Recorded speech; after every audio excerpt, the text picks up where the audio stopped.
Good morning, student. Class 10, chapter number 5, Footprints Without Feet. Today I am going to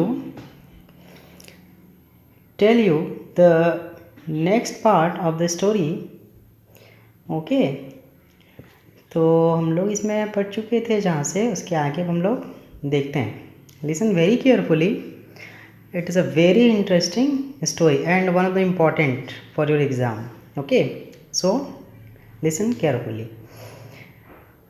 In the kitchen of the restaurant, he found cold meat and coffee. आप लोग को याद होगा कि वो कहाँ पे रुक गया था. तो वो अपने आप को एक ऐसे जगह पे छिपाया था. एक दुकान था, ठीक है, एक बहुत बड़ा सा दुकान जहाँ पे हर तरह का सामान होता है. तो उसी के किचन में, वहाँ पे जब किचन में गया उस रेस्टोरेंट का, तो वहाँ देखता है कोल्ड मीट और कॉफ़ी रखा हुआ है. And he followed up the meal with sweets and wine. और ये सब खाने के बाद वो स्वीट्स, मिठाई भी लेता है, और wines taken from the grocery stores. और उसी इस ग्रोसरी स्टोर से वो मिठाई और वाइन्स भी ले लेता है, ठीक है. और बहुत दिन के बाद वो खाया भी था पेट भर के. Finally he settle down to sleep on a pile of quilts. ठीक है, बोलता है कि अंततः वो क्या हुआ, धीरे धीरे आराम से बैठ गया और रजाई, मखमली रजाई में सो गया. ठीक है, उसी दुकान का, उस बड़े से दुकान का. If only Griffin had manage to wake up in good time all might have been well. अगर ग्रिफिन सिर्फ सही समय पे उठ सकता या उठ जाता तो सब कुछ उसके लिए अच्छा घटित होता, अच्छा चला जाता. ठीक है, सब उसके लिए सही होता अगर वो उठता सही टाइम पे. As it was he did not wake up until the assistant were already arriving next morning. ठीक है, और हुआ क्या कि वो सही समय पे उठ नहीं पाया. ठीक है, और असिस्टेंट जो थे, जो दुकान के स्टाफ्स थे, वो अगले सुबह में उस जो दुकान था वहाँ पे वो लोग एंटर कर गए, आ गए. ठीक है, इसके उठने से पहले. When he saw a couple of them approaching, he panicked and began to run.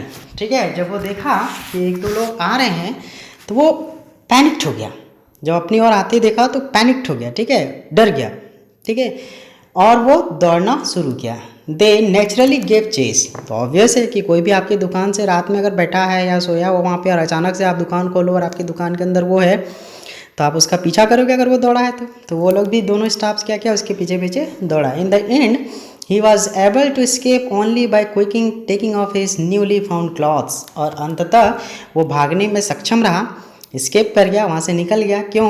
क्योंकि वो तेज़ी से जो नया नया कपड़ा पहना था ना उस स्टोर से लेके, उसको फटाफट उतारते चला गया. ठीक है, so once more he found himself invisible. और जैसे ही आप लोग को पता है कि जैसे वो सारा ड्रेस को निकालता है, फिर से वो इनविजिबल हो जाता है. But naked in the chill January year. और वो नेकेड है पूरी तरह से, और वो भी किस में, एकदम जनवरी का चिल्ड ईयर, एकदम ठंडा, उसमें वो नेकेड घूम रहा है. नहीं तो वो पकड़ा जाता, इसलिए वो पूरे ड्रेस को क्या किया, खोल दिया. This time he decided to try the stock of a theatrical company in the hope of finding not only clothes but also something that would hide the empty space above his shoulders. ठीक है, अब इस समय वो क्या सोचा, क्या निर्णय लिया, क्या फैसला किया कि चलो कहीं पे जहाँ पे थिएटर्स है उस कंपनी में चलते हैं जहाँ पे नाटक होता है, शूटिंग होता है. ठीक है, वहाँ पे उसको ना सिर्फ कपड़े मिल जाएगा, मतलब कपड़ा पहनने के लिए मिल जाएगा, और ऐसा कपड़ा मिलेगा जो गर्दन के ऊपर के एम्प्टी स्पेस को, मतलब सर को, कंध, ये सब को क्या कर सके, ठीक तरह से ढक सके, और जैसे वो ठंडा से बच सकेगा. Shivering with cold he hurried to Drury Lane. और वो पूरे ठंडे में थरथरा रहा, शिवरिंग. ठीक है, तो वो तेज़ी से कहाँ चला गया, ड्यूरी लेन, the centre of the theatre world. और वो जगह कौन सा है, जो ड्यूरी लेन है, वो है सेंटर है थिएटिकल वर्ल्ड का, थिएटर वर्ल्ड का सेंटर. मतलब वहाँ पे तरह तरह का नाटक, तो ये वो शूटिंग, एक्टिंग होता है.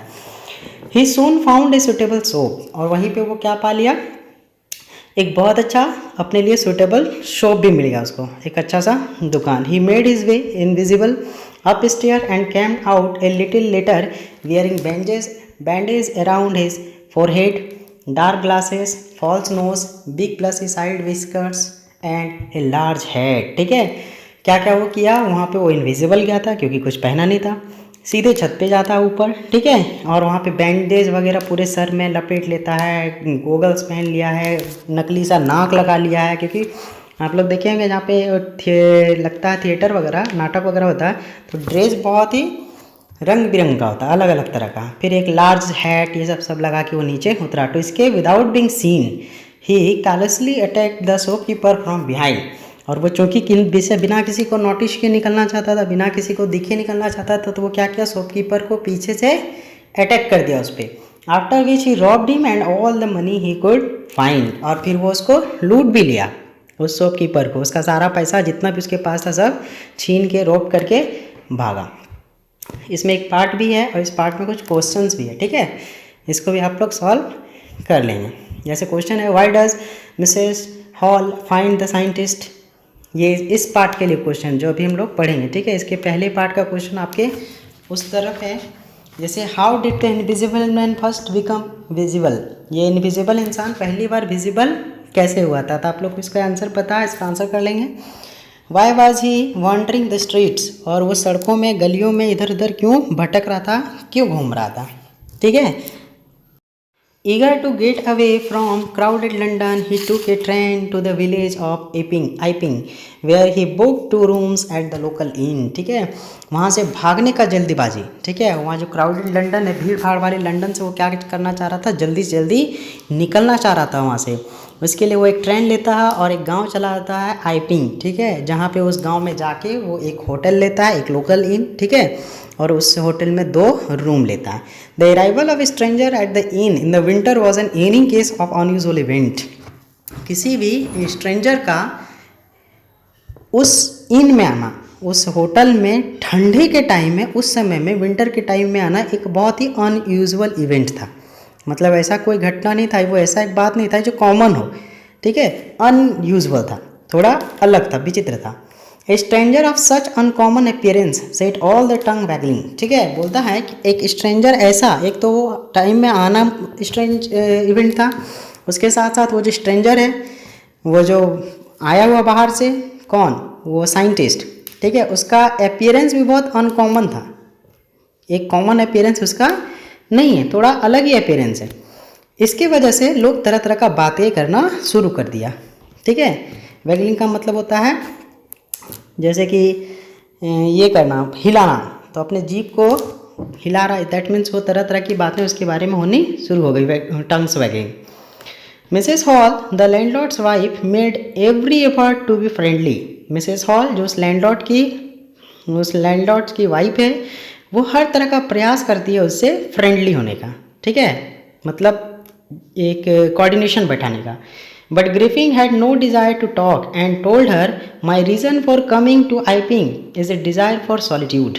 वो बोलता है, लेकिन उसका किसी भी तरह से वो बात करना नहीं चाहता मिसेस हॉल से, जो उस एक तरह से इनकी मालकिन है, लैंडलॉर्ड है, ठीक है।